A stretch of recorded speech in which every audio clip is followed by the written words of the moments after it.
అది లేదు, ఇది లేదు, ఇది లేదు. ప్రతి ఒక్కరికి ఏదో ఒకటి ఏదో ఒకటి ఉంటుంది మైనస్. వాడు దాని గురించే పరిగెస్తుంటాడు. ఉండే 9 వదిలేస్తాడు. ఒక్కడేదో లేని దానికోసం పరిగెస్తూ ఉంటాం కదా. ఎప్పుడు కూడా గమ్మంట బిడ్డకి అన్నీ తినబడ్డారు ఓపెన్ చేసి ఎన్ని కూడా తినిపెట్టు, ఈ ఒక్క బాటిల్ మూత మాత్రం తీయబాకన్నారు. మీకు అందరూ చూసి అనుకుంటాం కదా. కదా వీడన్నీ తిన్నా కూడా తృప్తి లేదు. ఆ ఒక్కటి తీయాల్సిందే. ఆ ఒక్కటి తీసేటప్పటికి బయటికి పాము వచ్చిందంట, కాంటేసిందంటే దాంట్లోని కూడా పుష్. అంటే ఏదైతే మనకు మరుపుకుంటుందో, ఏదైతే మనకు దూరం ఉంటుందో దాని మీద మనం కాన్సన్ట్రేషన్ చేసి దేవుడి ఆశీర్వాదాలన్నీ పోగొట్టుకున్నాను. ఎందుకంటే ఈ లోకంలో ఎవరు ఉండడం ఒక శాశ్వతం కాదు. అందరూ ఒకరోజు తెలుసా పాట ఏం పాట?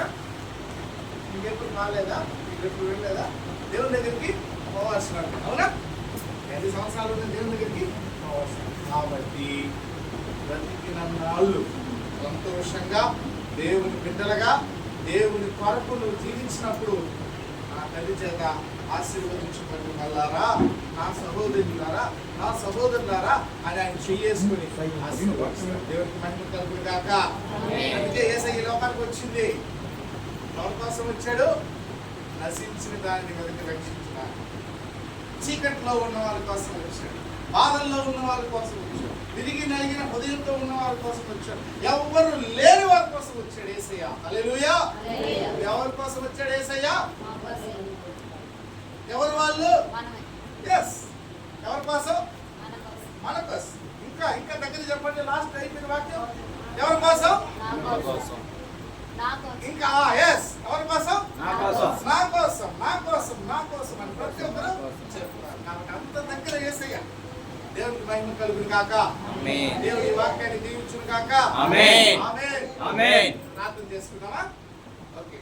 కళ్ళలో వచ్చి కళ్ళు మూసుకోండి. మహాపరిశుద్ధుడా, సర్వాధికారి, జీవాధిపతి, మా గొప్ప తండ్రి, మా రక్షక, పాదములకు స్తుతులు స్తోత్రములు చెల్లించుకుంటున్నా. 2000 సంవత్సరాల క్రితం ఆకాశం నుంచి దేవదూతలు ఈ భూలోకానికి వచ్చారయ్యా. ప్రభువా, సర్వోన్నతమైన స్థలంలో దేవునికి సర్వలో సంతోషం. ఇదిగో ఈ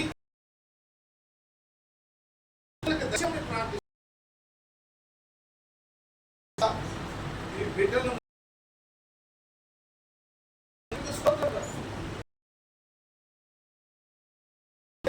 శాంతి